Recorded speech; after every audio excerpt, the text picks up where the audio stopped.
Doha മാരത്തണിലുള്ള registration ആരംഭിച്ചു. അടുത്ത വർഷം ജനുവരി 17-നാണ് മാരത്തൺ നടക്കുന്നത്. ഇത്തവണ 15,000-ലേറെ പേർ പങ്കെടുക്കുമെന്നാണ് പ്രതീക്ഷിക്കുന്നത്. ലോകമെങ്ങുമുള്ള ദീർഘദൂര ഓട്ടക്കാരുടെ ആവേശമായ ദോഹ മാരത്തൺ അടുത്ത വർഷം ജനുവരിയിലാണ് നടക്കുന്നത്.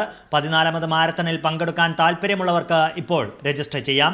World athletics gold label road race എന്ന നിലയിൽ ഏറ്റവും കൂടുതൽ അത്ലറ്റുകൾ പങ്കെടുക്കുന്ന മാരത്തണായിരിക്കും ദോഹയിലേതെന്ന് സംഘാടകർ വ്യക്തമാക്കി. കുടുംബങ്ങൾക്കും അത്ലറ്റുകൾക്കും ഒരുപോലെ ആവേശകരമായ പരിപാടികളും മാരത്തണിനോടനുബന്ധിച്ച് ഒരുക്കുന്നുണ്ട്. 85 റിയാൽ മുതലാണ് രജിസ്ട്രേഷൻ ഫീസ്. 4 അതിലധികമോ ആളുകളുള്ള സംഘത്തിന് 25% ഇളവ് ലഭിക്കും. ഈ ഓഫർ ആദ്യമെത്തുന്നവർക്ക് മാത്രമായിരിക്കുമെന്നും സംഘാടകർ അറിയിച്ചു. ഷെറാട്ടൺ ഹോട്ടലിന്റെ പാർക്കിൽ നിന്ന് ആരംഭിച്ച് അവിടെ തന്നെ അവസാനിക്കുന്ന രീതിയിലാണ് മാരത്തൺ നടക്കുക. ഫുൾ മാരത്തൺ 42 കിലോമീറ്റർ, 21 കിലോമീറ്ററിന്റെ ഹാഫ് മാരത്തൺ, 10 കിലോമീറ്റർ, 5 കിലോമീറ്റർ, കൗമാരക്കാർക്കും കുട്ടികൾക്കുമായി 2 യൂത്ത് റേസ് എന്നിവയാണ് മത്സര ഇനങ്ങൾ. മാരത്തണിൽ നിന്നും ലഭിക്കുന്ന വരുമാനത്തിന്റെ ഒരു ഭാഗം പ്രാദേശിക ചാരിറ്റി പ്രവർത്തനങ്ങൾക്കായി നീക്കിവെക്കുമെന്നും സംഘാടകർ അറിയിച്ചു. Media 1 Doha.